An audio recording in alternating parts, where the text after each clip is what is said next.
Listo, maravilloso. Hernán, ¿qué son estos invitados tan fuera de lo común de 10 AM? Porque no son tecnológicos. Y bien interesante. Pero que no sean tecnológicos no quiere decir que no tenga el ángulo de interés, pues que son negocios, inversiones. No son tecnológicos, pero son altamente interesantes y por eso es tan bueno, me parece tan interesante este episodio. Creo que el año pasado estaba caminando por ahí, pues por el Click-Clack, y estaba pasando al lado de la Galería Duque Arango y Federico llegó y me dijo: ¿qué hubo, Hernán? ¿Cómo estás? Y entonces, pues, yo, pero no lo conoces, no lo conocía. No la conozco. No. Entonces, nos conoce. Que muy bueno el podcast, que no sé qué cosas. Yo, hombre, muchas gracias, qué pena a vos que te toca sufrirnos la cantidad de bobadas que nosotros decimos. Y después me quedé mirando y digamos que de reojo vi ese artista que tiene, que es Zair, y yo dije, ¿qué nota eso? Y dije, pues entremos un segundito. Y cuando entré a la galería, yo, pero ¿por qué no hacemos un podcast donde hablemos pues de arte y sobre todo de arte en Colombia y cómo es el negocio de las galerías y cómo ha evolucionado este negocio? Porque pues yo obviamente pues no es mi espacio, no sé un carajo de esto, pero por ejemplo, Darío, vos y yo compramos en el primer round de NFTs, cuando estaban en Ethereum, nosotros tenemos un ejemplo bacanísimo. Nosotros compramos un NFT, ¿cómo se llama el artista? Ya te lo voy a decir mientras tanto, que me cogiste fuera de base, pero ya te lo digo. Lo compramos en $500 y lo vendimos en 30,000. Así es. Un artista de ya cuánto vale. Digitales. Hoy está, no lo he visto, pero no está en 30,000. La última no, vez está en 2,000 o 1,500, pero no en 30,000. Sí, ha caído bastante los NFTs ahora. Entonces nosotros hicimos como unos mini, no son fondos, sino natilleras. Entonces hacemos unas natilleras con amigos y compramos cosas que todo el mundo lo asesoría. La asesoría sería, oiga, no hagan inversiones en cosas pendejas que se va a ir la plata a cero, pero nosotros por aprender, pues hacemos el experimento y hemos comprado el primer agente de AI, el que yo no sé qué, el de unos cómics. Ya tenemos un portafolio pues de arte como chévere, NFTs, y recientemente yo he estado o he publicado que hay una plataforma que se llama Drip House, que es el mayor distribuidor de arte que hay hoy en el mundo de NFTs digitales, porque son comprimidos. Luego los pasamos. Entonces dije, no, pero hagamos como un puente entre el mundo real y este mundo pues de los NFTs para que nos cuenten y nos eduquen. Entonces ya así con ese preámbulo, pues aquí tenemos a les Miguel quería Duque. decir cuál era el autor, que ya lo tengo, se llama Xcopy. Xcopy, sí. Xcopy. Y pues sí, hoy el precio está en $5,000. ¿Y lo puedes mostrar? Sí, claro, lo puedo mostrar. Deme un segundo, lo voy a mostrar aquí un segundo. Xcopy, esta fue la pieza, Afterburn. Lo compramos ¿Cuánto en nos costó? $1,000. En $1,000, sí. $1,000 y lo vendimos a 30,000. De hecho, aquí les voy a mostrar. Aquí está. Y aquí fue la venta. Sí. Una locura. Sí, está chévere. Una locura. Sí, pues, no, hubo mucha inyección de capital en ese mercado. Nosotros, específicamente en nuestra galería, está, digamos, la línea de enfoque o la línea de trabajo es arte moderno y contemporáneo de origen latinoamericano. Exacto, que eso era lo que quería hacer para no desviarlo. Entonces tenemos Miguel y Federico. Ustedes son hermanos, parientes, el Duque es... Somos hermanos. Nosotros somos hermanos, segunda generación, somos 5 hermanos que trabajamos con la galería y que viene de la historia de mi papá, que fue quien es el fundador. Y lo que más nos gusta es, primero que todo, honrar a nuestro padre y trabajar con arte, haciendo negocios pues con este... ¿Y los 5 trabajan en Duque Arango? Sí, señor. Ya sí, los 5. Ah, no jodas, qué tan bacano. Qué bueno, qué bueno. Sí, ahora sí, ahora pero... usted sí, ahora sí, qué pena, hombre, Miguel, que te corté. Ahora sí, la introducción, entonces, ¿qué es Duque Arango? ¿Quiénes son ustedes? ¿Qué estudiaron? ¿Qué aprendieron? Porque pues nunca había oído pues que entonces, el papá se inventara algo y los 5 hijos estuvieran también en el negocio, pues me parece muy interesante. Te doy un poquito de background de la galería como tal y luego posteriormente, si querés, pues te explico un poquito también como de mi historia y cómo empecé a trabajar con mi padre y luego Fede también puede hacer lo mismo. Pues la galería la funda en realidad mi padre en 1980. Él inicia como marquetero, haciéndole los marcos a los cuadros. Tenía una tienda en Prado Centro, donde hacía los marcos, y cuando los marcos estaban listos, los cuadros ya enmarcados, los colgaba, y de pronto las personas que llegaban digamos, al local veían la obra y decían, ay, qué obra tan linda, está para la venta. Y la obra pues no estaba para la venta, era únicamente trabajo de marco, pero mi padre llamaba al dueño, le decía, mira, hay alguien interesado en su pieza, y así empezó, comercializando, o sea, haciendo marcos, pero comercializando obras, y estudiando en las noches, y ahorrando, siendo muy juicioso, y bueno, esa es como la génesis. Digamos, mi historia o mi background, yo me gradué del colegio aquí en Medellín, yo pues nací en Medellín, pero soy ciudadano americano, entonces me gradué del colegio en el 2012 y me mudo a Estados Unidos, a Texas, a Dallas específicamente. Estudio negocios, empiezo a trabajar haciendo consultoría de tecnología para una compañía en Dallas Fort Worth, y yo le comercializaba productos, más que todo servicios de tecnología a compañías como American Airlines, a McKesson, a compañías en el área metropolitana de Dallas Fort Worth. En el 2017, finalizando el 2017, vengo a Medellín a una Navidad junto con mi hermano Santiago, que no pudo acompañarnos en el podcast el día de hoy. Y mi padre nos hace una oferta en ese momento, a Santi y a mí específicamente, para empezar a trabajar con la galería. Entonces nos mudamos a Nueva York, pues aceptamos la oferta, nos mudamos a Nueva York, empezamos a tomar unos cursos en Sotheby's Institute of Art, que es probablemente una de las instituciones más importantes en el mundo del arte. Digamos, los estudios no eran específicamente como tratando como historia del arte, sino más como el arte como un activo real de dinero, art as an asset class, Sí. como refugio de capital, el negocio verdadero del mundo del arte. Y ese es como el inicio. Empezamos a abrir mercado, a internacionalizar un poco la galería, a realizar básicamente ferias de arte, que mi padre pues nunca hacía eso, y también a comercializar por internet, que mi padre tampoco hacía eso. Entonces esos fueron como los dos canales de distribución que empezamos nosotros los hermanos a enfocarnos: ventas por internet e internacionalizar la galería a través de ferias de arte. Bueno, la historia mía sí es un poco más antigua. Yo he tenido vínculo con la galería desde mucho más temprana edad, desde que me gradué del colegio. Yo me gradué del colegio y me fui a estudiar a FIT, Ingeniería de Sistemas. Hice un primer semestre que me fue re mal. Decido no seguir con la carrera. Mi papá me dice, usted no saca sin hacer nada, empieza a trabajar conmigo. Empiezo trabajando en marquetería con un tío que lo hacía antes, que ya no está con nosotros. Y luego empiezo a trabajar en otra galería que teníamos, que era enfocado pues como arte decorativo. Trabajé allí pues como de todero, pero más enfocado en ventas. Y digo que siempre he estado vinculado con el negocio porque, por ejemplo, mi papá no sabe inglés, entonces me tocaba ayudar a mi papá a responder correos en inglés, actualizar la página web, que era pues muy rudimentaria pues para ese entonces. Y luego, por causa de la vida, termino en otra industria totalmente diferente, en la industria del food service. Me vinculé un poco a la galería, ahí fue donde entraron Santi y Miguel. Y ya hace 3 años estoy otra vez en la plantilla de la galería full time. Yo quiero hacer 2 preguntas. La primera, que fue antes de que empezáramos a grabar, que me parece súper interesante que le cuenten a la gente lo que tiene al fondo, Federico, porque me llamó mucho la atención, mucho, y más pues por el formato y el tipo de arte que es, que nunca lo había visto. Y hoy, la segunda pregunta es, hoy, ¿cuál es el negocio de la galería? ¿En dónde están parados ustedes como negocio? Sí, que entre otras, pues sí, eso es súper chévere. Entonces es ahí, yo creo que Obregón está por detrás y tenés Botero y Obregón por detrás. Entonces sí, que nos cuenten un poquito. Entre otras, yo la primera vez que vi un cuadro de Zahir lo vi pues en Estados Unidos. Me pareció súper bacanísima esa técnica.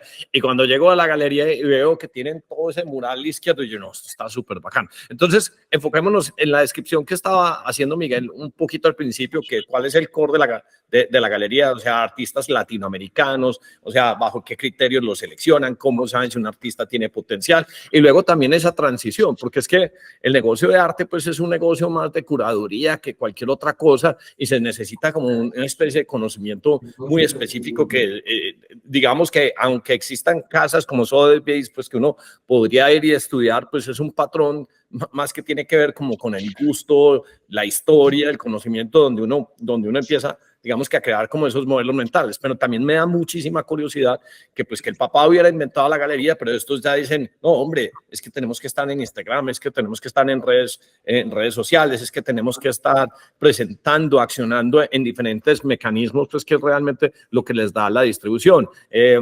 Usted coge a cualquiera de estos dos y le pregunta, hombre, ¿cómo es invertir en Masterworks? Entonces, cada uno va a ser capaz de darle una descripción de cómo funciona un Masterworks. Entonces, que nos expliquen un poquito cómo han hecho para hacerle ese upgrade a la galería, la transición del negocio, pues digamos, como lo conocemos desde toda la vida, al negocio moderno, y que vamos hablando un poquito pues también de los artistas que tienen. Pero Sí, entonces responda o mi sea, pregunta primero. bueno, si quieres que responda la pregunta, la primera, y yo ya continúo con la segunda.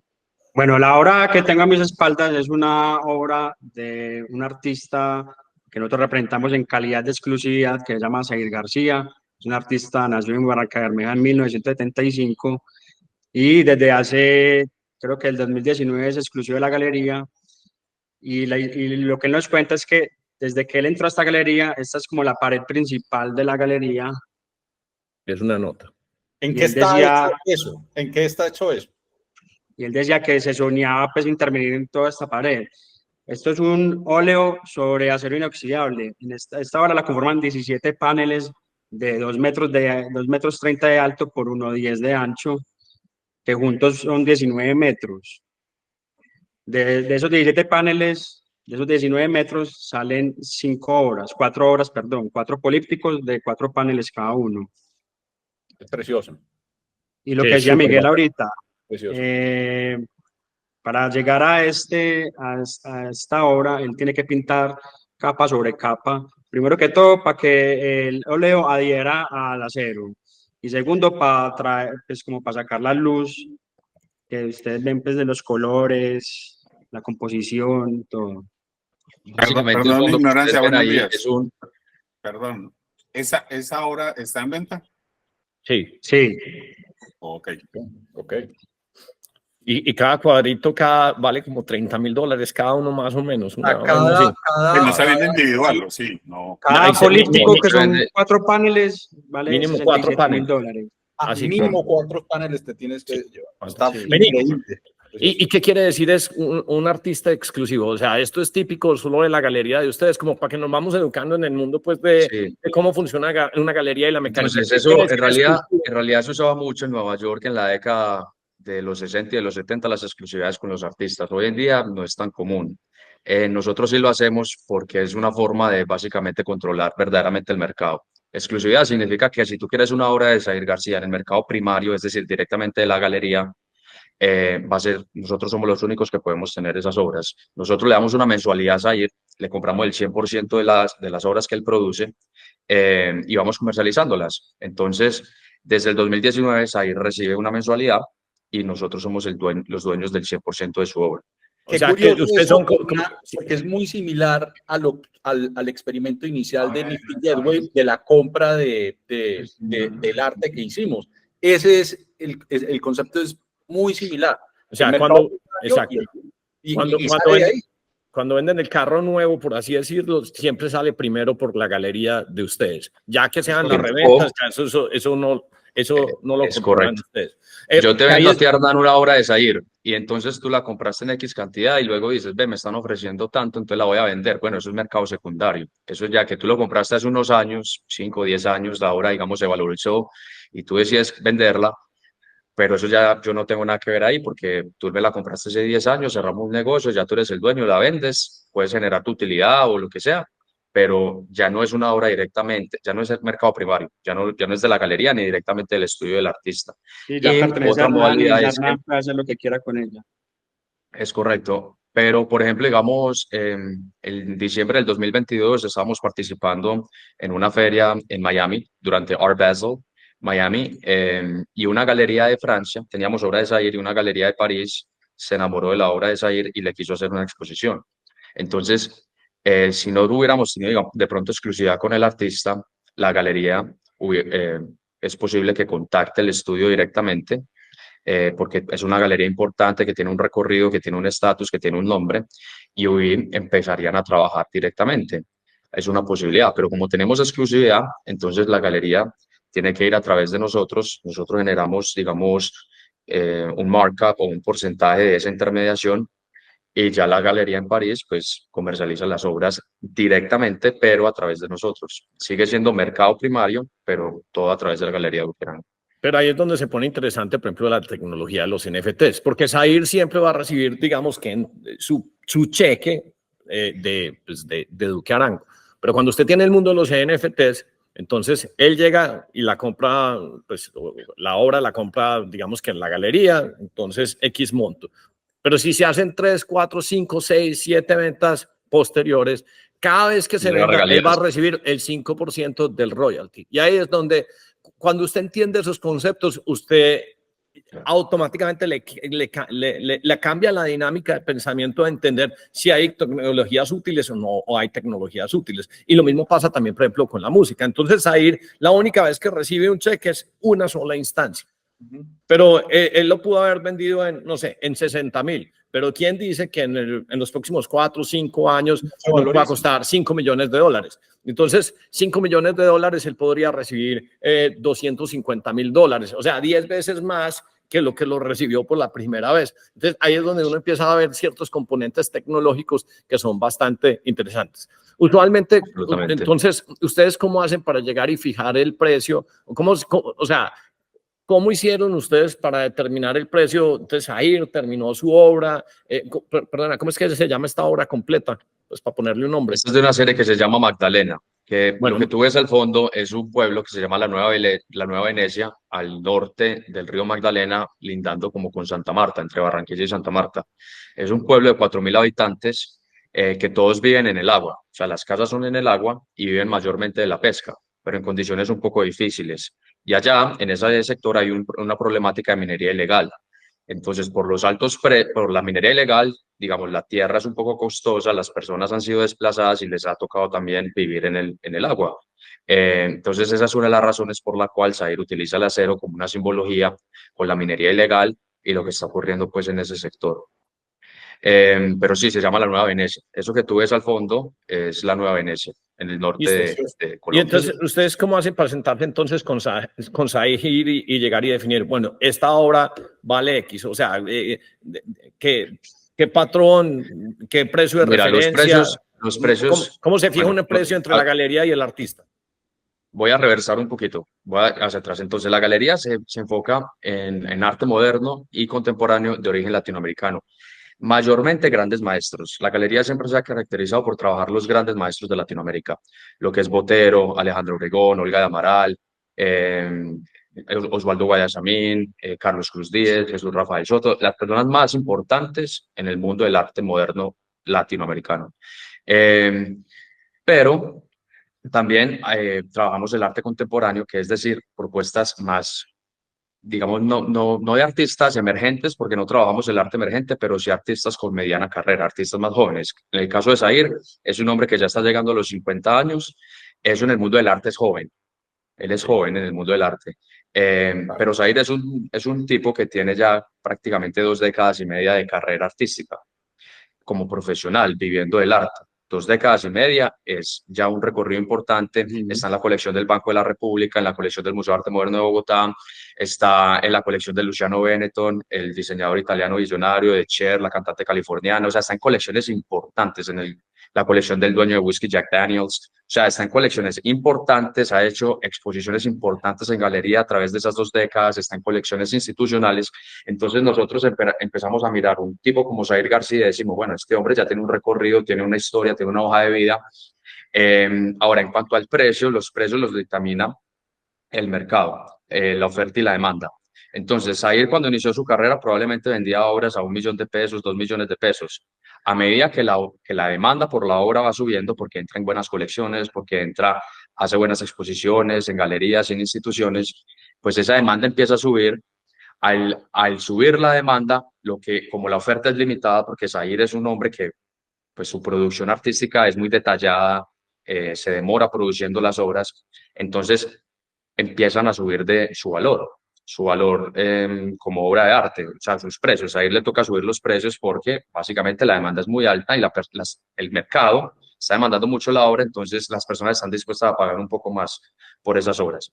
Entonces, ¿qué ocurre? Llega una galería como la de nosotros, que es una galería, pues que en realidad tiene 40 vamos para 43 años de carrera como galería, que somos una institución, digamos, establecida.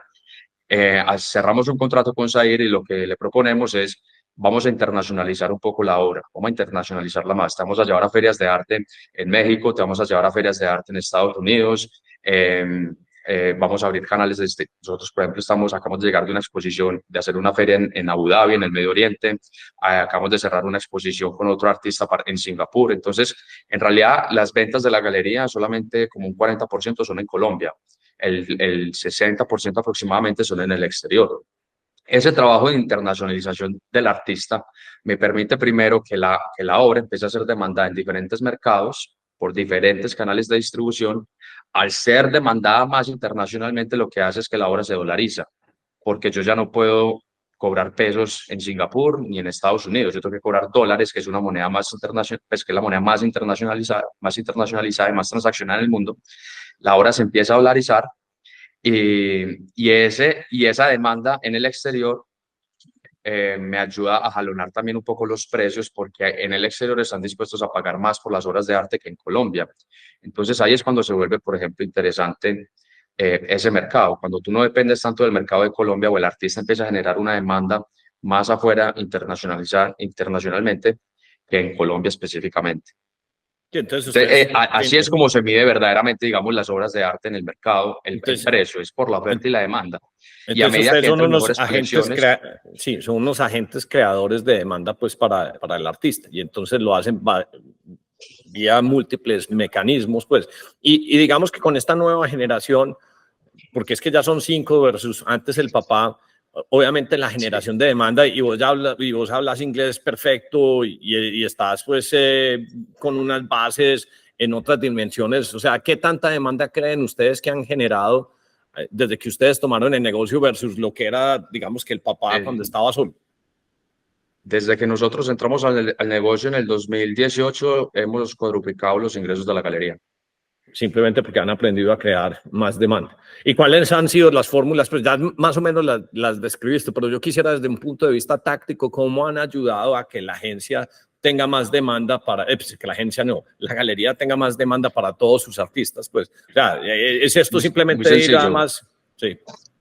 Es muy sencillo. Mi padre, siempre el enfoque de mi padre fue adquirir excelentes obras de arte. Mi papá no vende arte, sino que a él le compran arte. Cuando tú estás en poder de una buena pieza de arte, tú estás en poder de muchas cosas. O sea, estás en poder de fincas, estás en poder de carros, estás en poder de apartamentos, porque plata es lo que plata vale. Cuando tú tienes una buena pieza de arte, estás en poder de muchas cosas.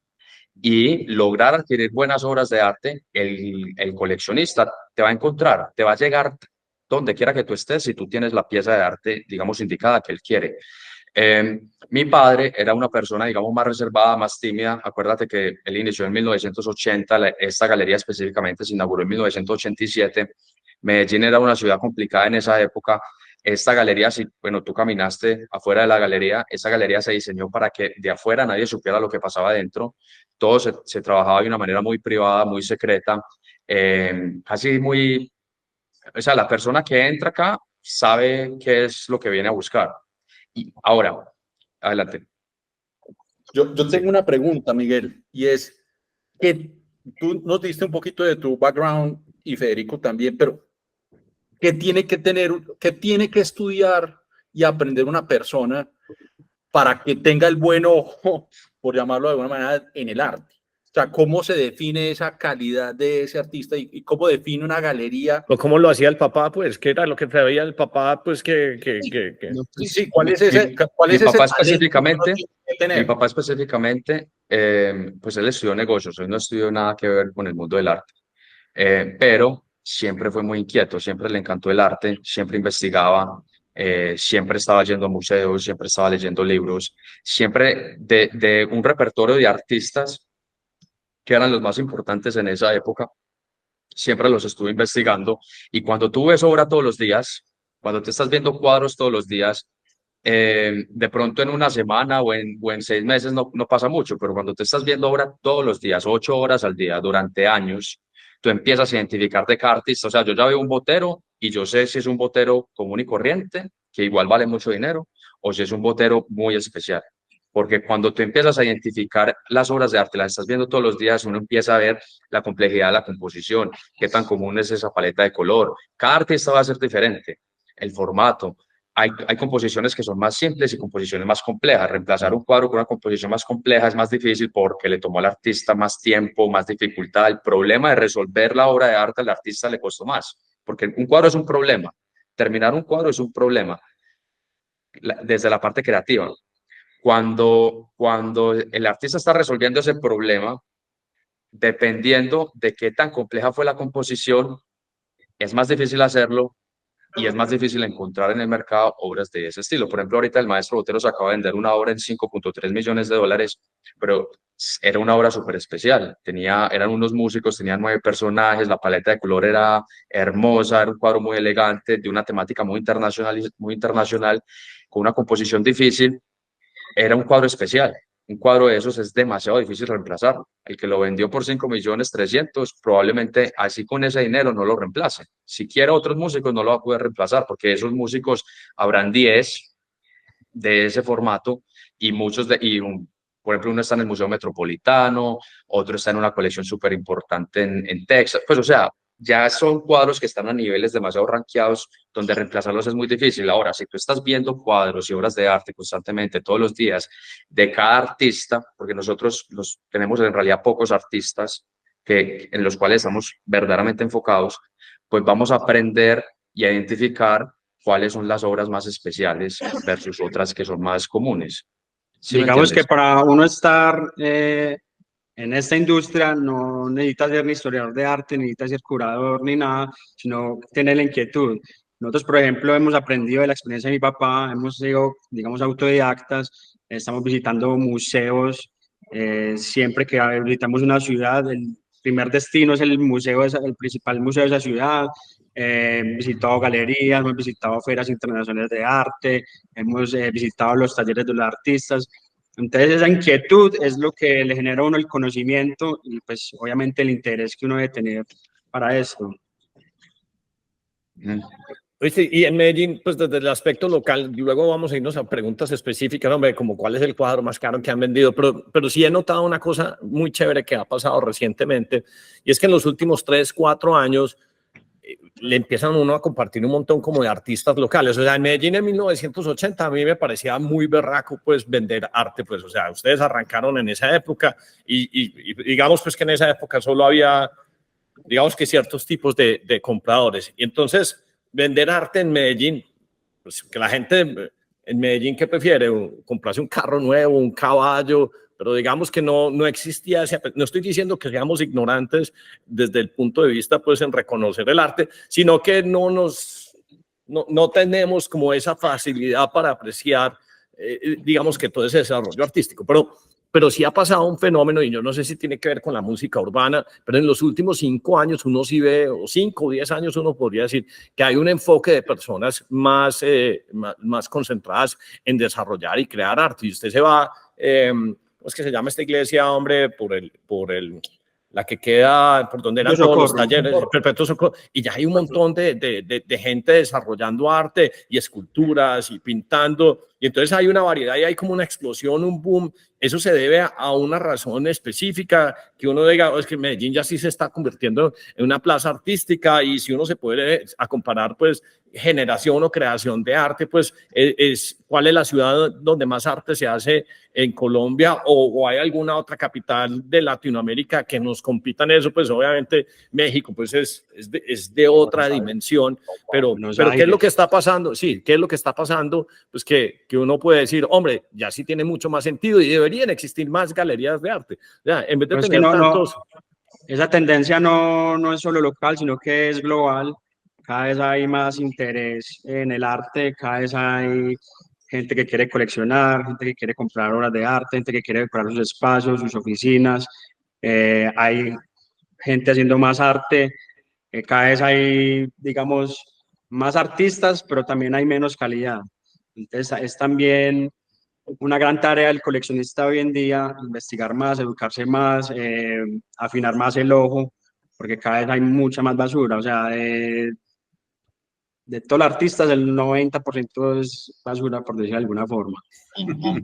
O si lo estás viendo también porque este podcast tiene que ver con inversiones, con dinero, Exacto, con el que eso, aspecto, digamos, monetario también. Si lo estás viendo desde ese aspecto, el 99% de, pues, no, que el arte es inversión. Yo le, sí, muchas veces a las preservación, preservación personas, exacto, preservación de pero capital. yo digo, no, pero yo digo, la verdad, si estamos hablando del arte en general, es más comprar arte es como comprar juguetes caros. O sea, es para el que tiene dinero y tiene disposable income que quiere gastar y que la casa sea bacana. Porque los artistas que verdaderamente, o sea, para que un artista verdaderamente se valorice, tiene que ser un artista enfocado, que esté enrutado, que tenga norte, que sea profesional, que esté demasiado comprometido con su carrera y que aparte tenga la fortuna, digamos, el destino de dar con buenos agentes, de dar con buenas colecciones y la fortuna de comercializar su obra. O sea, parte es propia, pero parte también es, digamos, como todo en la vida, el éxito que es parte de lo que hacemos y parte, digamos, también lo que el universo, digamos, conspira para que uno tenga los resultados.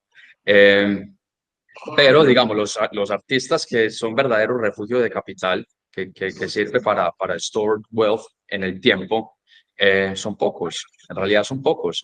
Entonces, como dice Fede, la gran mayoría de artistas, muchos son artistas, pero ni siquiera son artistas profesionales, son artistas medio tiempo. O sea, es muy difícil que un artista de esos, que no tiene un lenguaje propio, que no tiene una propuesta artística verdaderamente contundente y especial e identificable, vaya, digamos, a surgir y sea un verdadero, digamos, una verdadera inversión. En realidad son pocos los artistas y nosotros, por ejemplo, la galería, a nosotros nos llegan propuestas de artistas todas las semanas para que les representemos su obra.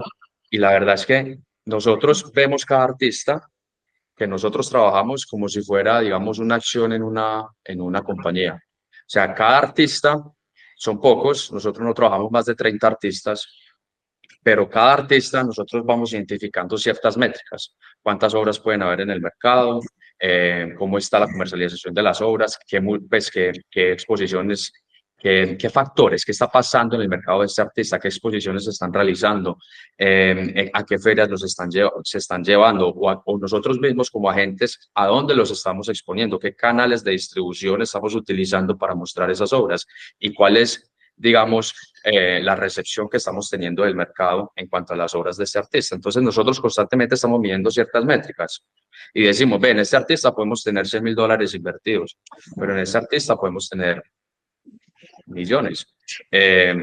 Y así con cada artista uno va mirando y revisando, digamos, qué puede ser, o sea, cómo va el mercado y para dónde vemos hacia el futuro el mercado de ese artista. Miguel o Fede, así como, digamos, los que estamos en tecnología vemos a Silicon Valley como ese gran punto, en Latinoamérica, y tomando en línea lo que dice Hernán, en Latinoamérica hay alguna meca para artistas. O sea, si alguien nos está escuchando y se entusiasma, dice, no, definitivamente yo quiero ser un gran artista, ¿a dónde debería migrar o a dónde se debería mover en Latinoamérica?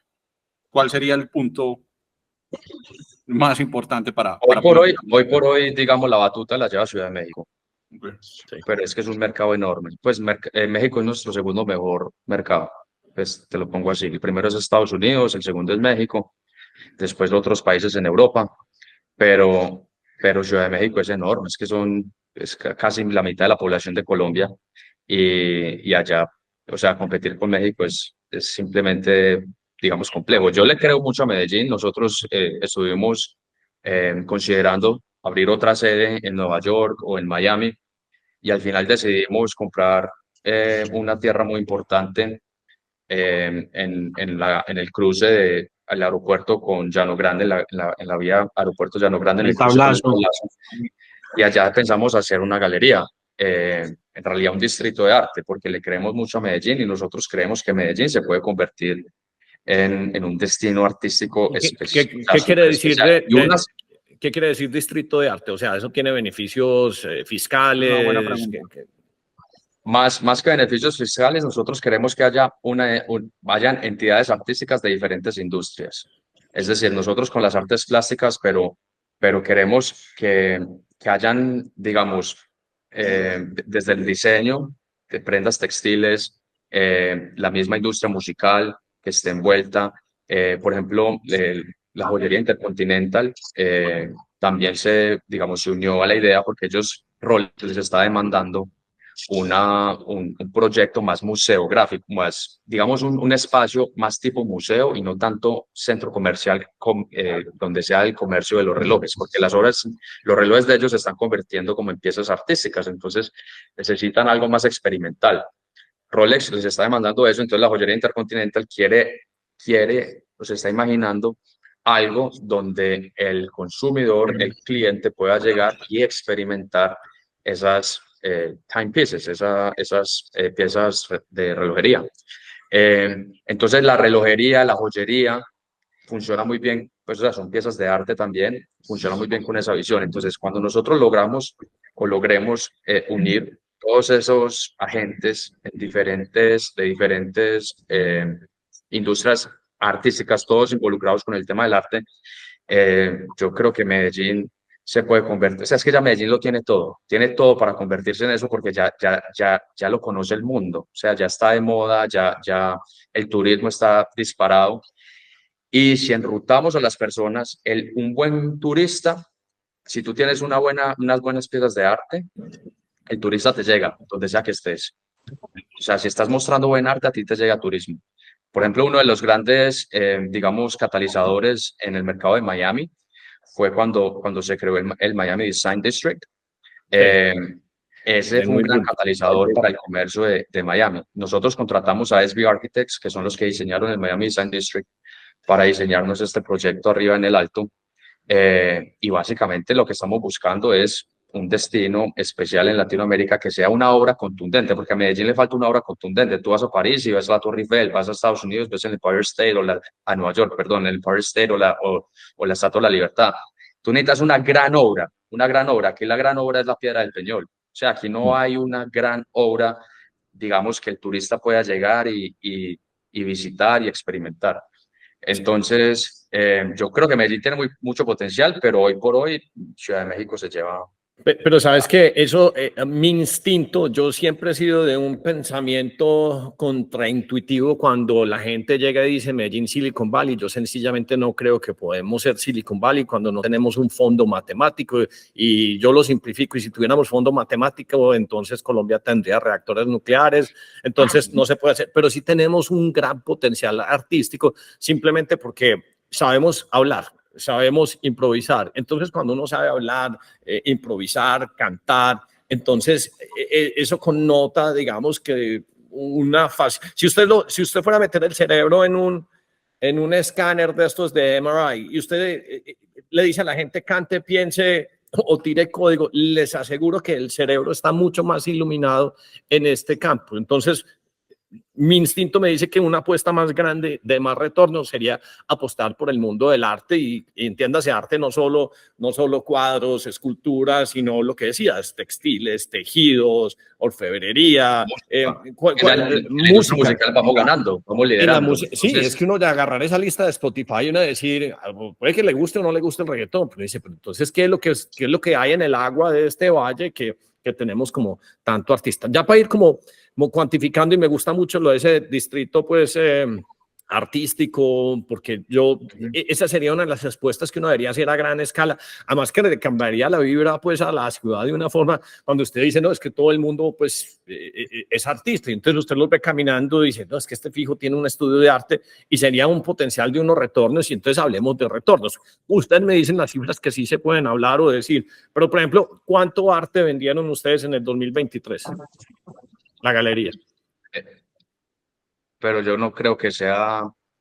No, pero es que a mí me. Bueno, listo. Entonces, digamos que. Pero yo lo que quiero es como tratar de nosotros tenemos dos instituciones.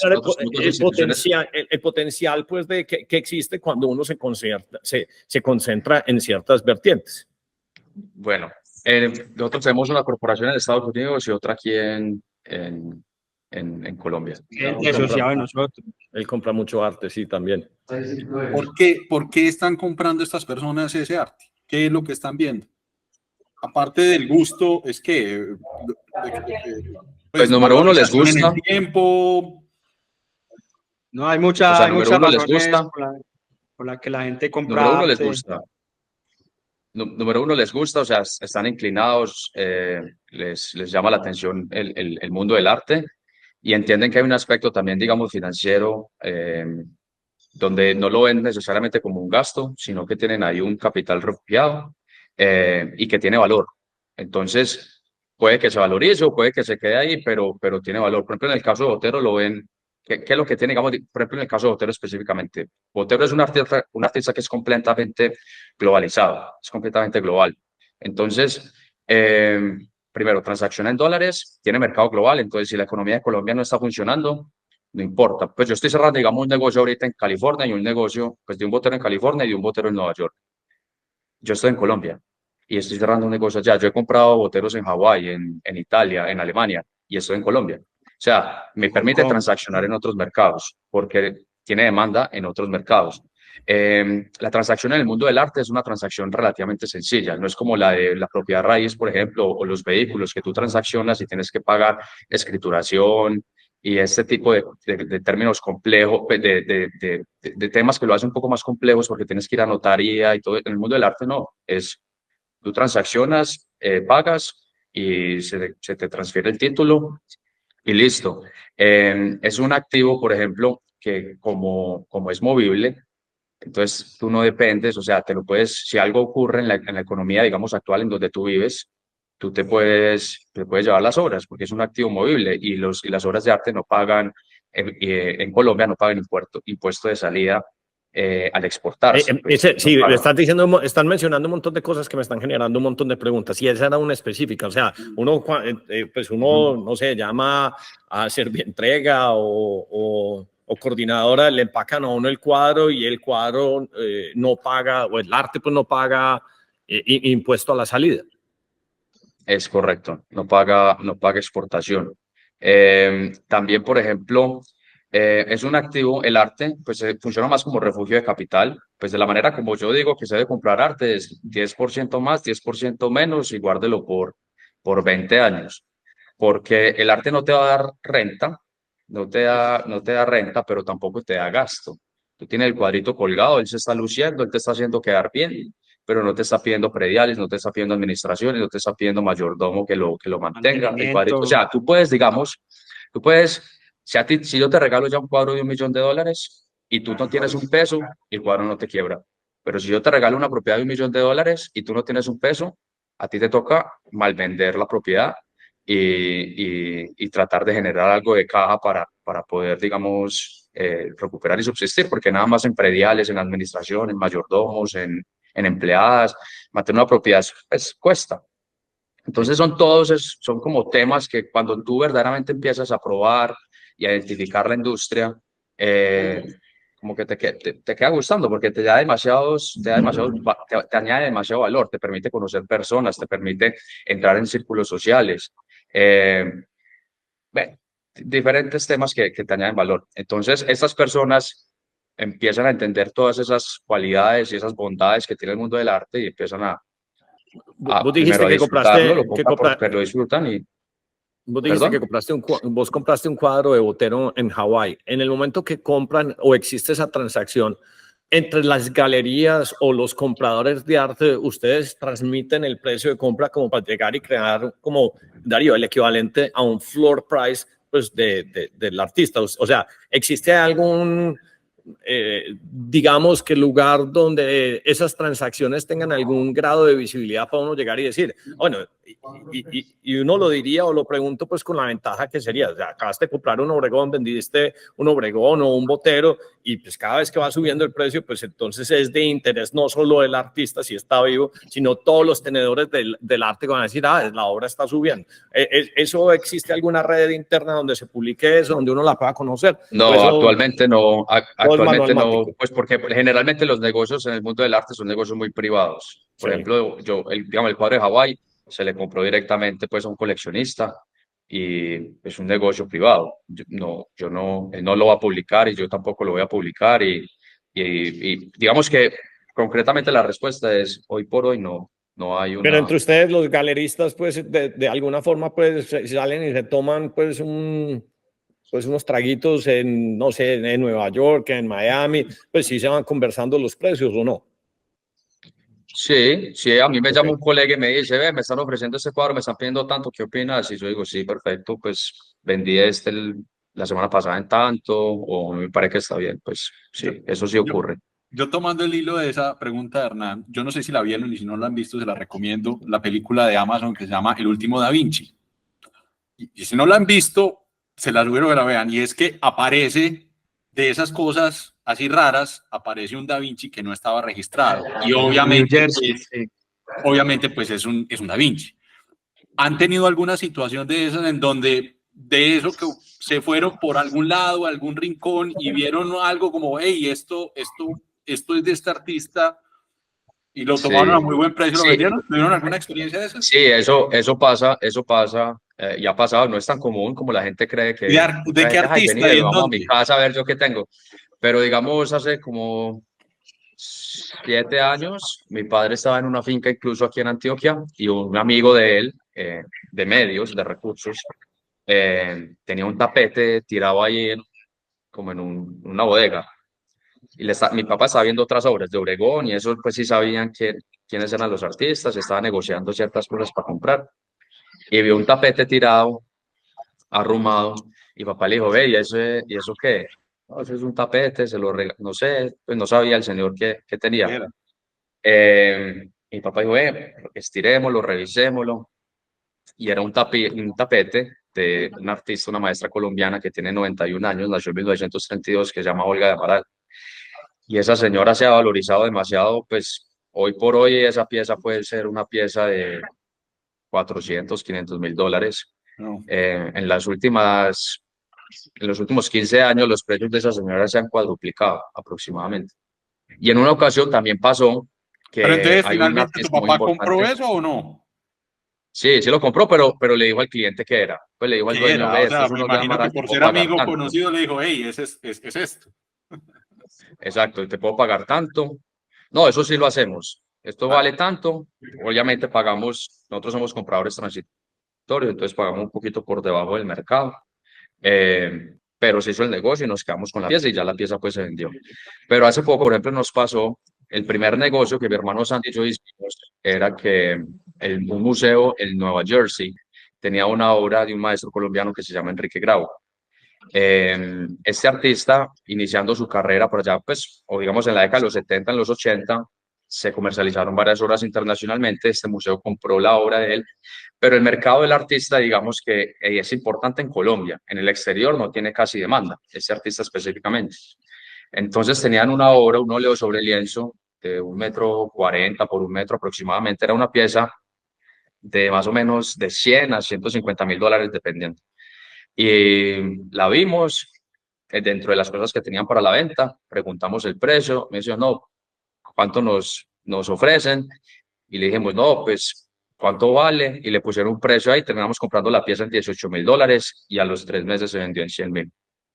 Entonces, a eso también hay veces pasa, pero la verdad es que es muy difícil eso. sí, Y no, no. pasa muchas veces incluso con personas que tienen colecciones.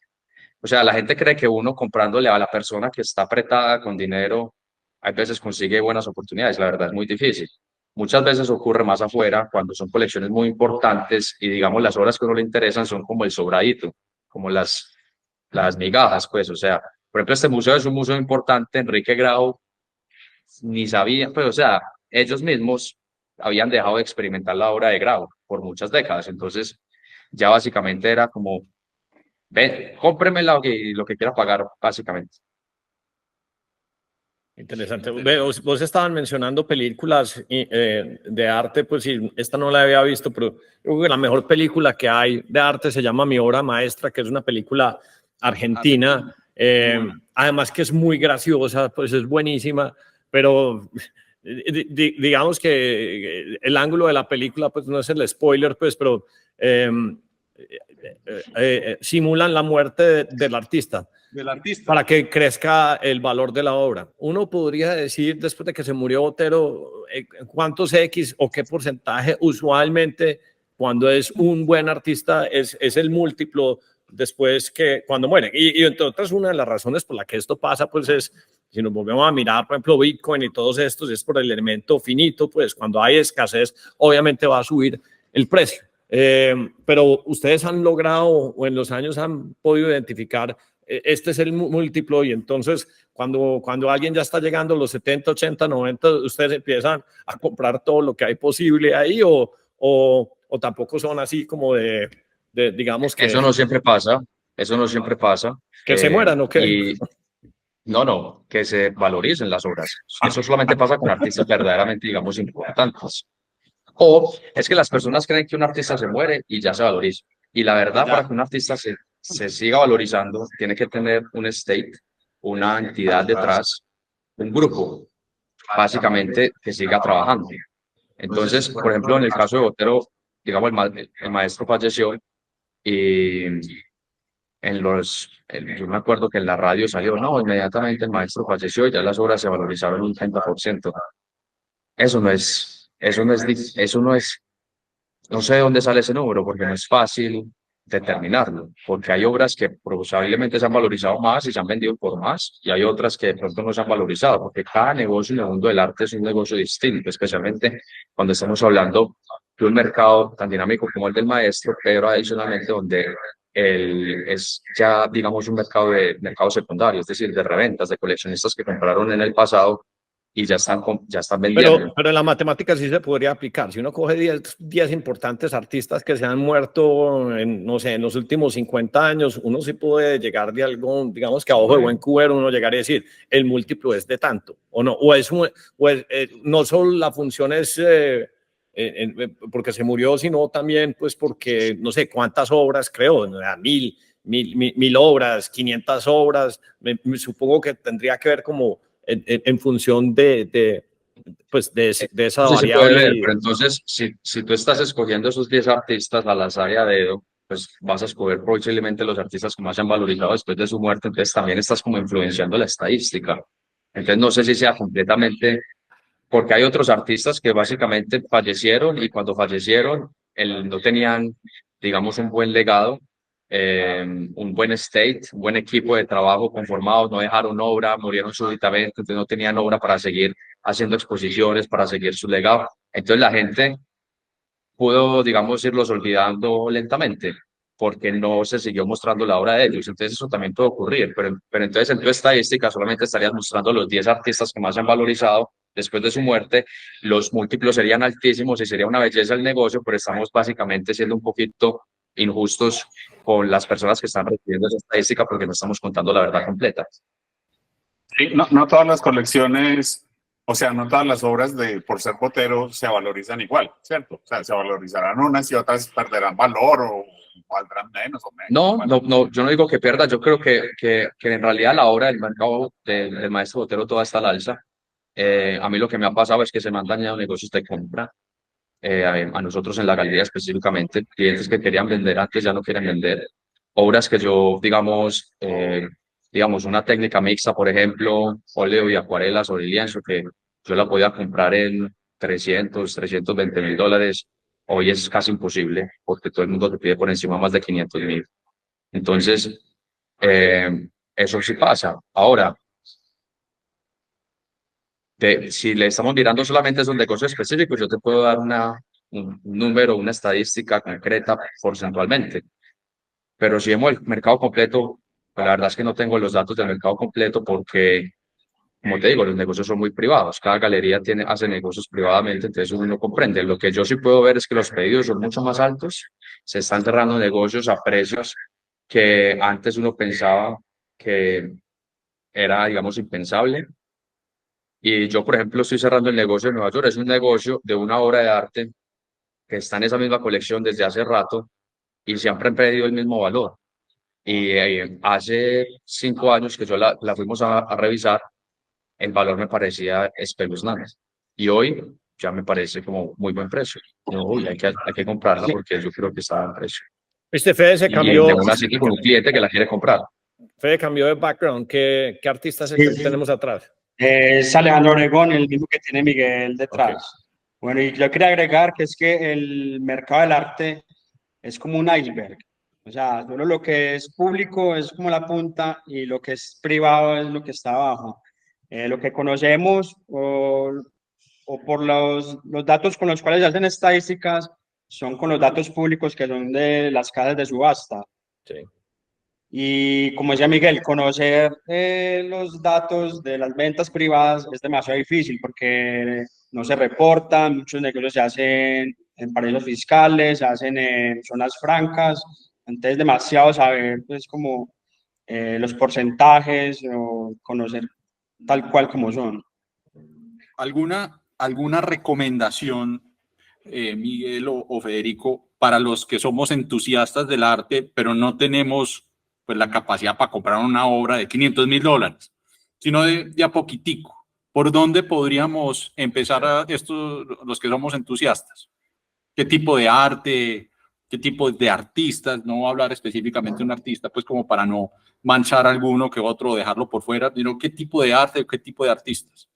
Yo siempre he recomendado pues, a los que están iniciando invertir en los artistas de su propia generación. O sea, si usted nació en los 80s, invierta en los artistas que nacieron en los 80s, de los 90 a los 90s. Y también de acuerdo a la profundidad de sus bolsillos. Pero sabes que esa recomendación me parece muy pragmática, pues, y tiene mucho sentido, pues, algo con lo que uno esté familiarizado, pues, y que uno lo pueda describir o interpretar. Y se parece mucho como a la música que le gusta a la gente en este momento, la música con la que nacen. Por ahí dicen que porque uno es tan susceptible a la música vieja y es porque en ese momento, desde los 15 a los 25, esa es la que el cerebro pues es la que está consumiendo. Por eso es que nosotros ya, Darío, que somos unos vejestorios, pues no nos gusta nada de esta música y siempre nos recordamos pues la música vieja, pero en el arte entonces pues, supongo que pasa lo mismo. Ya en ese, siguiendo como en esa misma línea, aquí estaba mirando el cuadro más caro del mundo, pues que esto esté desactualizado, se lo estaba preguntando aquí a Grok, pues que es el AI agent de Twitter, y me dice que era Leonardo da Vinci, Salvatore Mundi, $450 millones. ¿Cuál es el más caro que ustedes han vendido? No, pero es que esas preguntas están en el spot. Están muy bravas. Bueno, ¿o qué No, artista? Si no millones. le podemos decir ¿cuál fue el artista? No, Porque que no mencione pues el el valor. ¿Cuál es Sí, la sí, obra sí, más sí, cara? valor. La obra. Sí, Botero. un par de millones. ¿Y En qué una obra ocasión, fue? ¿Cuál fue la obra? una pintura de la década de los 60. Recientemente no, en el 2002, voy a poner mute. Es que En están el juntos. 2002, mi padre estaba cerrando un negocio de un artista que hace parte del expresionismo abstracto en la época de Nueva York, a mediados del siglo XX, que se llama Willem de Kooning. Un artista, digamos, muy importante. Hoy un Willem de Kooning, pues, normal, yo creo que te vale por encima de los $10 millones, siendo óleo sobre lienzo. En esa época, mi papá estaba cerrando un negocio de $2 millones por Willem de Kooning en el 2002. Y bueno, por cualquier razón, el negocio, pues, no hubo un problema y no se cerró. Pero ese cuadro hoy por hoy es una pieza por ahí de $25 millones al día de hoy. Eh, pero eso no fue un negocio, pues, digamos, concreto que se cerró. Pero mira, para volvernos uno de los puntos que habíamos mencionado, o sea, $2 millones del 2002, valor real serían, digamos que 3 millones, esos $2 millones realmente en plata, pues, poder adquisitivo. Hace 20 años, digamos que sería más o menos $3 millones, por así decirlo.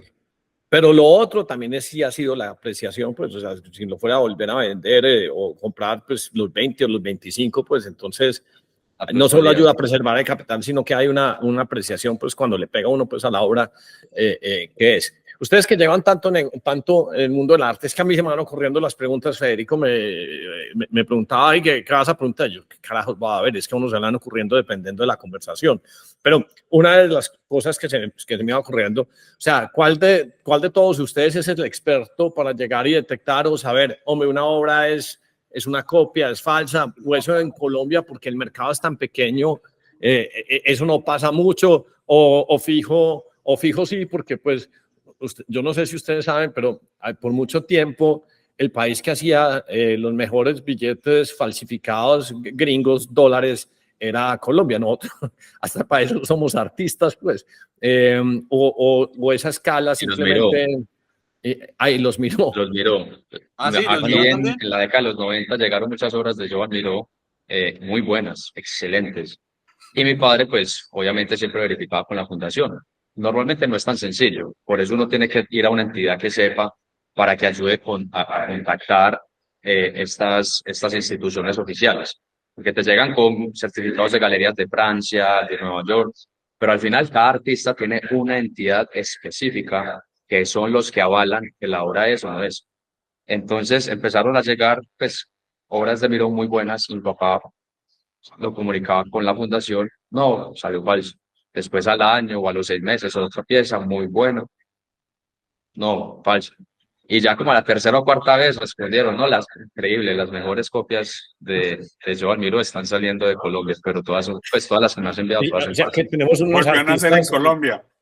sí, tenemos unos artistas aquí que se dedican a otras cosas.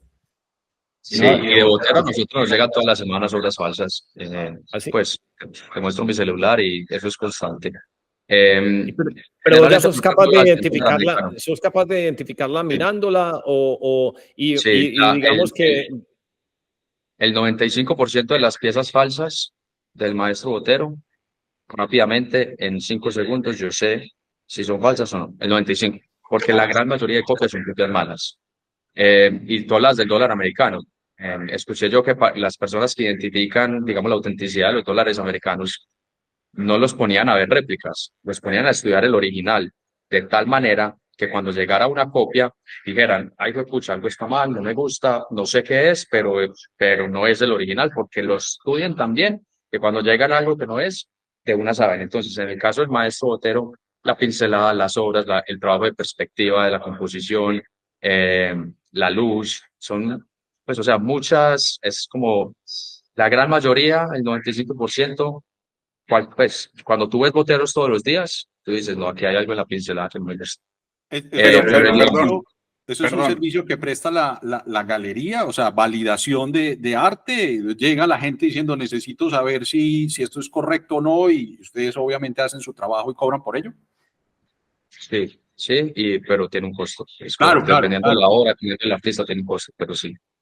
Pero no de todos los artistas, o sea, no de cualquier artista, de artistas Es específicos. correcto, los artistas que la galería trabaja. Por ejemplo, Es- a mí me traen un Picasso, la gran mayoría de Picassos que hay en Colombia son falsos, o sea, prácticamente el 99%. Nos traen un Picasso, nosotros no somos los expertos, pero más o menos no vamos a decir somos expertos y te ayudamos, no, decimos, no somos expertos en la obra del maestro Pablo Picasso, pero si llega una obra que uno mismo siente curiosidad y piensa que sí lo es, pues hacemos el trabajo de consultar con la familia de Picasso, consultar el Servos, o sea, todo. Hacemos toda la investigación, pero la gran mayoría que nos llegan uno sabe rápidamente que no son, entonces ni siquiera le presta atención. Y adicionalmente, simplemente decimos que no somos la entidad avalada y que no es con nosotros, porque es la realidad. ok. Pero les han metido goles, o sea, han tenido, uy, metimos las patas con esta obra, nos metieron este gol. En 42 años, mi papá ha comprado 2 obras falsas, que nada más, en 42 años. Y esas obras, pues básicamente se han destruido, nunca han salido eso comercializadas. iba a preguntar, si son falsas, la destruyen, pues. Toda obra, como todo billete falso, se rompe. Sí, pues nosotros, pues en realidad no pasa pues mucho, pero por ejemplo, y en diferentes países la ley es distinta. Por ejemplo, digamos, un Wilfredo Lam, la entidad avalada está en París. Entonces, para que a ti te emitan un certificado, tienes que enviar la obra a París. En París, por ley, si una obra es falsa, la entidad tiene la potestad de quemarla, de dañarla. Entonces, tú envías el LAM, digamos, a París y si es falso te lo queman, pero por ley pueden hacerlo. Entonces, ciertos países, por ejemplo, Estados Unidos no tiene eso. En Estados Unidos la puede comisar el FBI, pero no pueden destruirla. Ustedes cuando alguien llega y compra una obra como lo que veíamos de Zahir o estos obregones que tienen, ¿ustedes le recomiendan a la gente asegurarla, no asegurarla? Sí, la gran mayoría de personas las aseguran. Las aseguran dentro del seguro general, pues, de la propiedad, Sí. como un activo más de la propiedad. A través de Sura, eso es muy común, sí. Y te voy a hacer otra. Pues arte robado, que uno, pues en Colombia si entra una banda apartamentera, pues eso van por joyas y de pronto computadores, pero arte no es algo muy común, ¿cierto? Es muy mal negocio robar arte porque el arte, primero, la industria del arte es muy pequeña, las obras son muy limitadas. Comercializar una obra de arte, pues, si no tienes la experticia, si no tienes la documentación, si no tienes el nombre, si no tienes la credibilidad, nadie te la compra. Entonces, la verdad eso no ocurre. Nosotros tenemos, pues, obviamente, a través de las décadas, historias de amigos que por cualquier razón, apartamenteros han entrado, digamos, a la casa o al apartamento o a la finca y se han llevado cosas y nunca se han llevado las obras de arte, porque la verdad es que es un hueso, o sea, es un encarte para una persona de esas comercializar una obra de arte, o sea, es muy difícil, es complicadísimo. Pero pues como estrategia de escasez puede ser interesante. La Mona Lisa se la robaron y nadie le paraba bolas a eso hasta que se la robaron. Bueno, eso es mercadeo, no es tema de escasez, sino mercadeo, pero eso es otro, es como otro tema.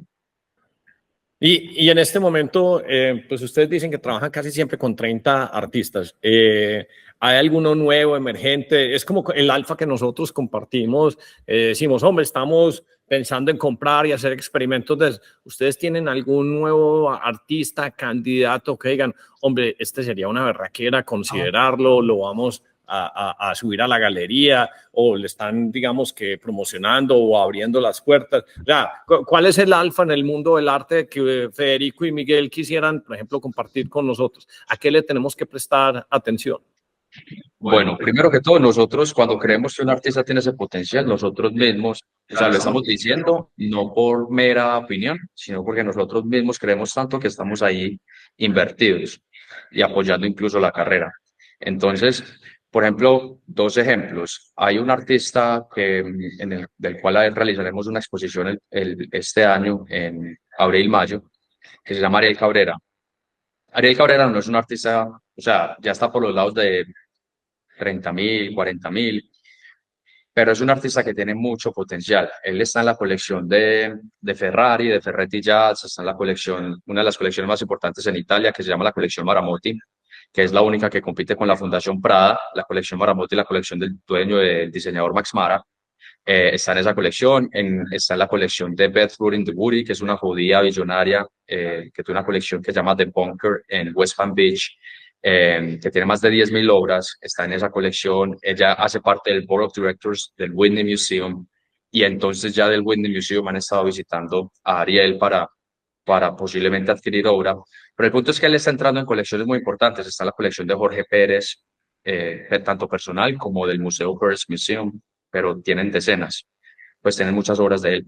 El punto es que este artista es joven y tiene una trayectoria y está creciendo y la verdad tiene mucho futuro. Vamos a realizar la exposición de él en mayo. Es un artista que yo, la verdad, personalmente, me interesa mucho y incluso estoy tratando de negociar con mi papá una horita.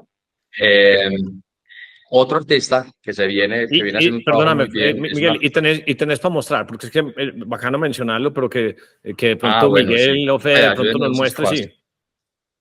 Fede nos muestra. Fede Y nos va mientras tanto les voy mostrando, contando sí. de otro artista Sí, sí, que se porque llama chévere Javier verlos pues Caraballo. también que no conocemos. Sí. Él, ya les cuento el otro.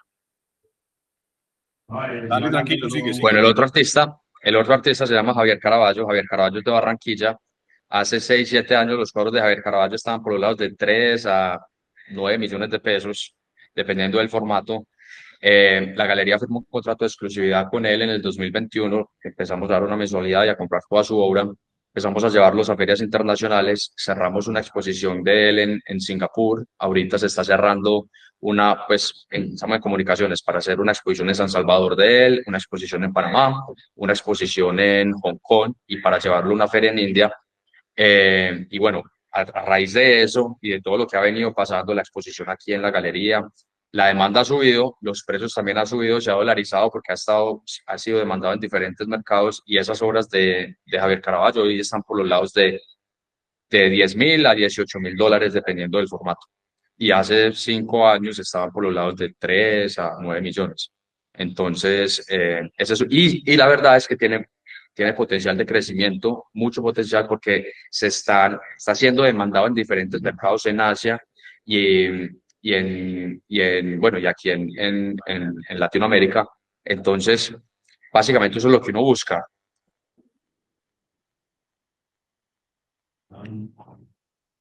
Ahí le dio Estamos viendo ahí tu pantalla, Fede. los correos de Federico, ya. Ay, María, a ver, ¿cuánto vendieron en el último, la última compra? Edith. Ese es Este es, Ariel Cabrera. este es Ariel. Ariel Cabrera, sí. ¿Por qué les gusta? ¿Por qué Estas les ha piezas llamado todas ya se la vendieron. atención? Esas 3 piezas, por ejemplo, que viste, ya se vendieron ahorita en diciembre en la feria de Miami. ¿Por qué les gusta este artista? O sea, la técnica, el tipo de obra, ¿cuáles son los elementos ahí que hacen que sea Bueno, tan interesante? Ariel es un artista cubano-americano, nació en Cuba, tiene su estudio actualmente en New Jersey. Eh, él, básicamente la temática de las obras de él son los tiempos gloriosos de Cuba antes de la revolución. Entonces, siempre son como o soldados viviendo, digamos, un día de descanso, disfrutando el día a día. La gran maestría, primero, ¿qué es lo que busca uno cuando está viendo una obra de arte, un nuevo artista? Está buscando encontrar un estilo pictórico identificablemente que sea único. Por ejemplo, digamos, yo lo comparo con la música. Fade hasta que, hablando de reggaetón, a ustedes de pronto no les gusta tanto el reggaetón. Yo sí nací, pues yo nací a mediados de la década de los 90, entonces a mí me tocó todo el boom del reggaetón. Fade, por ejemplo, hasta que no realizó ese estilo único, completamente identificable, pues el personaje de la NEA y esa voz, y la voz característica de él, digamos que no rompió en el mundo. O Balvin, uno escucha una canción de Balvin y sabe la voz y el ritmito y sabe que es un Balvin.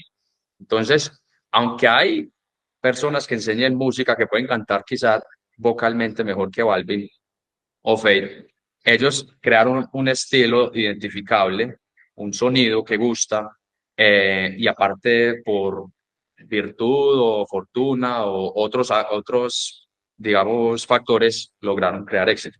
En el mundo del arte, cuando uno está revisando un artista, especialmente joven, uno está buscando que el estilo pictórico sea identificable, que uno vea un cuadro y diga, esto es un Ariel Cabrera, esto es un Said García, por ejemplo, Botero es tan famoso porque cualquier persona del mundo ve un Botero y sabe que es una obra de Fernando Botero. Entonces, eso es algo inicial. Y ya después son características como, por ejemplo, digamos, de Ariel nos encanta la escultura en su pincelada. O sea, él estudió escenografía en Cuba, es decir, él era el que hacía el setup de los escenarios cuando se iba a grabar una película. Entonces, si tú ves los componentes en la obra de Ariel Cabrera, ves todo el background de escenografía que él tenía y que estudió en su universidad. Entonces él superpone diferentes planos y hay obras que llaman multiversos porque son como que varios universos dentro de la misma pintura. Tiene una gran maestría a la hora de manejar la pincelada porque es muy suelta, muy libre, pero adicionalmente tiene un excelente trabajo de la perspectiva y la profundidad. Entonces, siendo una obra muy alegre, muy visualmente muy enganchadora, técnicamente, pictóricamente hablando, es muy sólida. Entonces, esos factores uno los observa, los revisa, adicionalmente estudia la hoja de vida del artista, lo que ha logrado, las galerías que lo han exhibido, las colecciones que lo tienen. Entonces uno dice, bueno, aquí puede haber un potencial y digo que la obra funciona perfectamente con este valor o está económica para el recorrido, la importancia, el nivel de artista que es este artista. Es ahí más o menos el juego que uno hace. Bueno, y una cosa es verlas ahí en foto y otra cosa es verlas en vivo en directo, porque él trabaja formatos muy grandes. Entonces tú te das al frente de una obra de él y es como si la obra te quisiera como tragar, o tú quieres meterte ahí. Y el colorido es demasiado vibrante, entonces tú la ves y te pones los pelos de punta. Oíste, ¿ustedes tienen Superinteresante. tienen un Instagram o página web donde uno pueda ver lo que tienen en este momento en inventario? No, no es para ver el inventario, pero sí tenemos Instagram, es Galería, es Duque Arango Galería, la red de Instagram. Y no vas a ver el inventario disponible, pero vas a ver el tipo de artistas que manejamos Ok. y cosas muy actuales pues de la galería, eso sí lo vas a poder ver. Ya cuando quieres, digamos, el inventario disponible, debes como dirigirte ya a cada uno de nosotros y ya te compartimos como un private view donde puedes verlo, el inventario Sí, sí, actual del como sí, artista. le haces a uno un tour pues por la galería. Sí, también. En, Sí, también. o sea, ustedes pues son líderes aquí en Medellín, en Bogotá, ¿cuál es como la más grande Somos casi, pues, líderes en Medellín, pero también pues somos de las galerías más importantes de Colombia y de Colombia y Latinoamérica. Latinoamérica. y de Latinoamérica? Qué chévere. Eh, y en este momento solo tienen artistas, pues obviamente nos estaban mencionando este cubano, pues que tenían, pero en los 30 artistas casi todos son, ¿qué porcentaje son colombianos y los otros son pues de qué otros países? 70% colombianos, aproximadamente, ¿qué dice Fede? Sí, sí, más o menos así. ¿Y Yo cómo es? creo que Mejor dicho, 60-40 y el resto están entre Cuba, que tenemos 3 artistas cubanos representados muy importantes, eh, Ecuador, Venezuela y Perú. Lucas, que no estuvo en el podcast, pues, y que toda ahora representa, pues, deportistas, futbolistas principalmente, pues todos tienen un semillero y entonces se van a ver a los peladitos jugar en la Marte o cualquier cosa. ¿Cuál es el semillero de arte de ustedes? O sea, ¿dónde uno puede encontrárselos a ustedes buscando o haciendo el scout, pues, el scouting del arte? Principalmente ferias de arte nacionales e internacionales.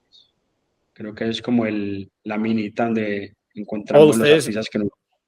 O ustedes van y hacen recorridos por diferentes talleres y yo tengo un amigo pues que lo También. llamo ¿dónde estás? No, aquí tomando trago con los artistas. Entonces ese está como haciendo en la de abajo pues tratando de identificar y se mantiene pues por ahí, por donde Sí. les decía, el perpetuo También socorro es hay que como lo tener más en común en cuenta este que momento o qué más hay en Medellín que uno diga hay buena concentración de estudios o de talleres.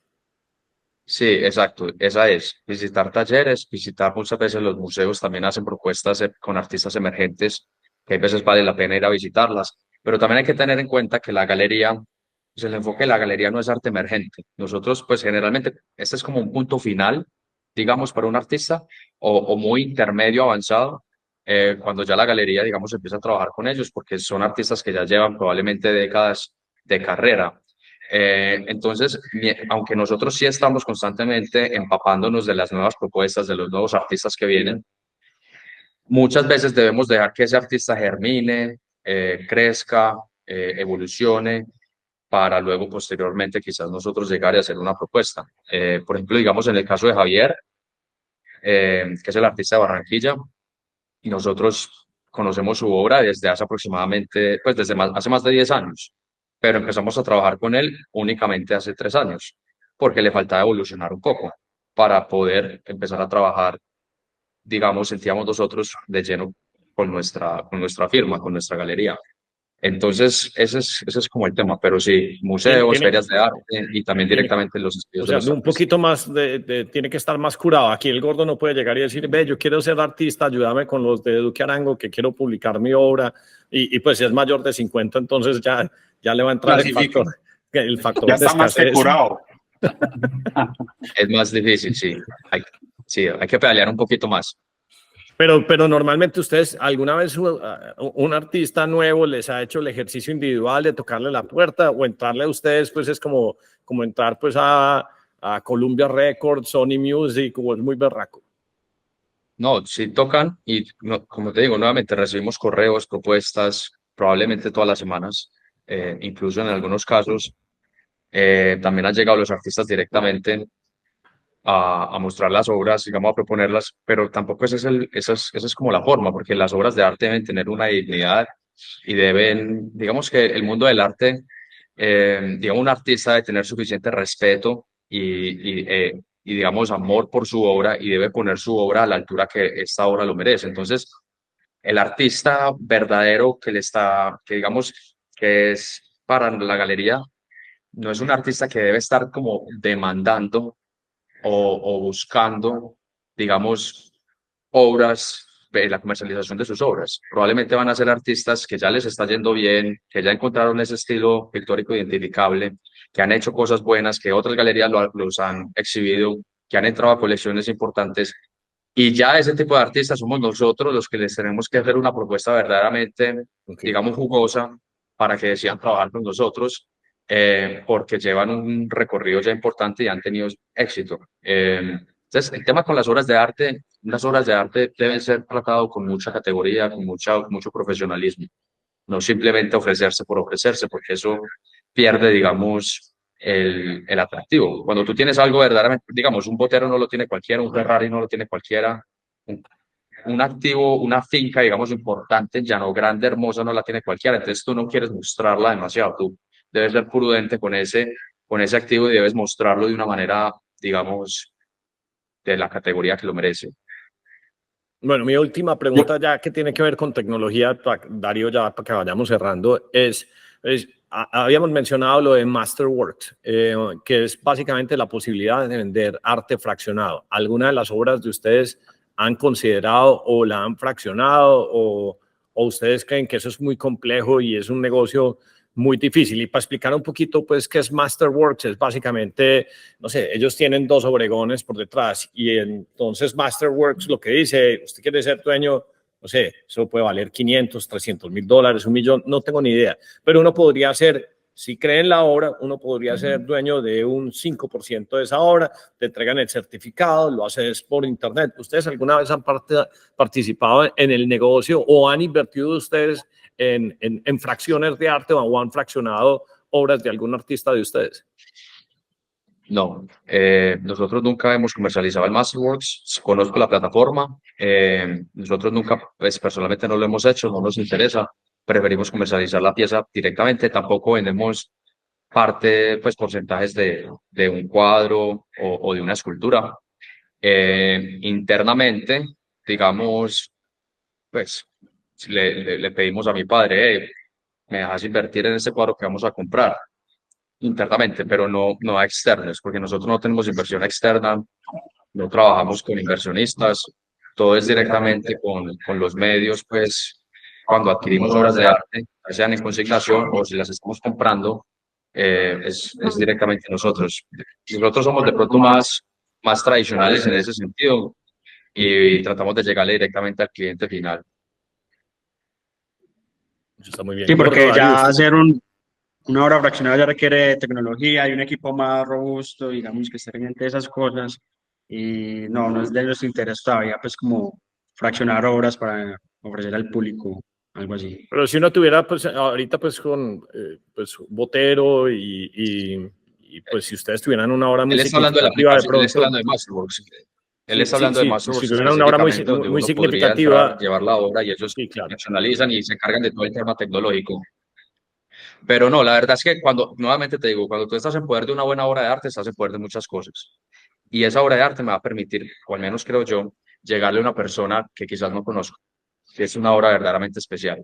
Entonces, si yo puedo tener esa pieza en mi poder, prefiero yo llegarle al cliente final y no simplemente depender de este tercero que es Masterworks para comercializar mis obras. O sea, yo confío suficientemente en mis capacidades para comercializar la obra y sé lo que tengo.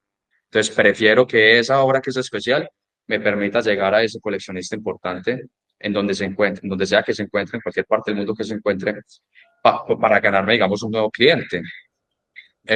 Y no depender de Masterworks para comercializar mis obras, porque en el momento que, pues no, prefiero ser más independiente. Esa es la respuesta. No, es válido. Yo tengo una última pregunta y es, pues, desde el desconocimiento, obviamente, y nos escuchan, ya nos empiezan a escuchar personas de afuera de Medellín y de Colombia y que van a estar interesados en conocer a Medellín. ¿La galería está abierta a público? Es decir, ¿yo podría planear visitar la galería o hay que pedir una cita anticipada? ¿Cómo Pues es eso un poquito? ¿Y dónde está, obviamente, dónde está ubicada la galería? Al frente del Click Clack.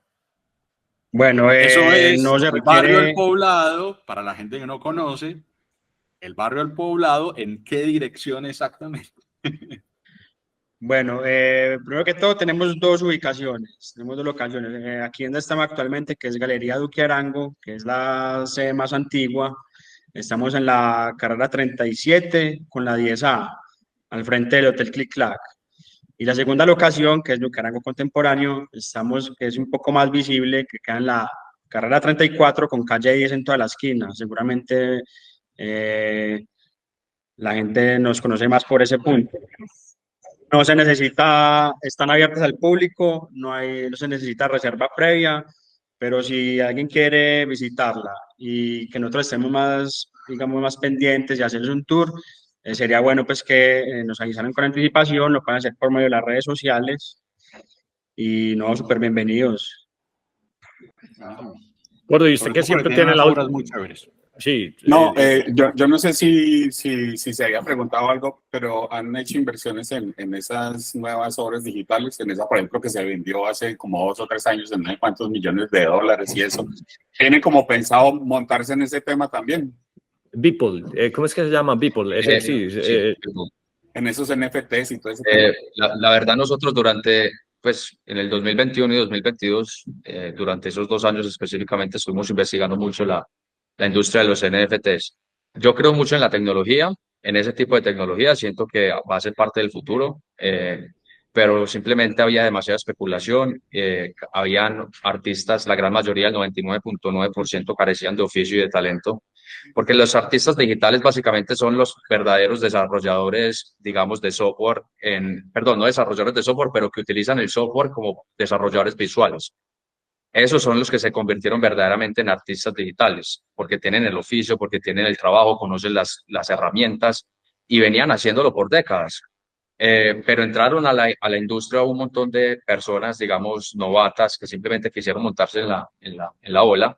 Y entonces tú veías precios loquísimos con obras que no tienen ningún sustento, ningún fundamento.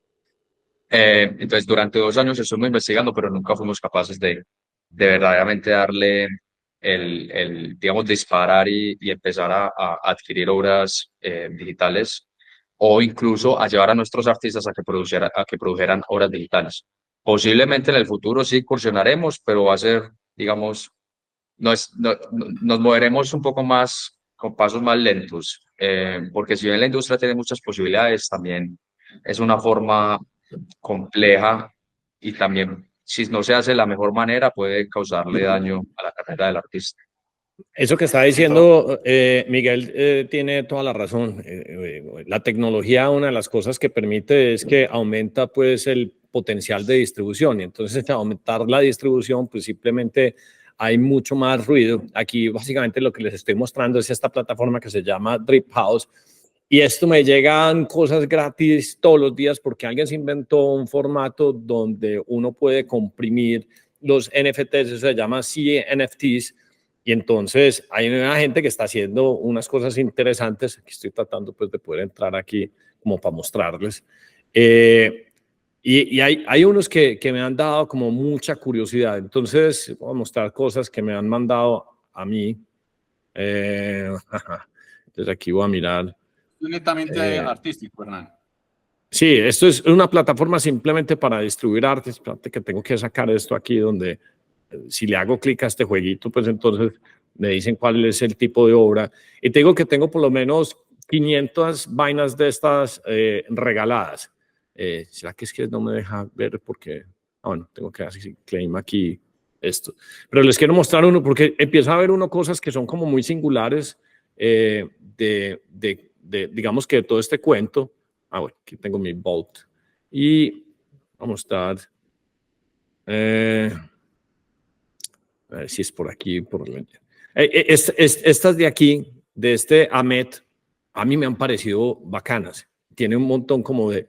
Pues, es un arte que solo puede existir acá. ¿Vos has visto los Kleinosaurios? Entonces este man empezó a decir, ¿cuáles son los NFTs de juegos más chéveres? Y empezó a sacar unas cosas que a mí no me, o sea, no me chocan. Obviamente esto es un formato totalmente nuevo, pero mira que la parte interesante es que este tipo, que no lo conocía nadie, distribuye diferentes piezas, versiones, y la gente le empieza a dar gracias, y esas gracias pues son una especie de token que solo ocurre en esta plataforma, y entonces lo que hace es tener alcance que normalmente pues no lo tenía, y obviamente hay un montón de cosas que son basura. Pues hay otro que me gusta mucho que se llama, creo que Degen Poet, que creo que es el artista que más ha distribuido, y tiene unos formatos como muy curiosos, pero yo no me voy a poner a decir que si son buenos o no son buenos, pero lo que me interesa pues es la distribución. Entonces, al hacer el NFT acá, entonces tiene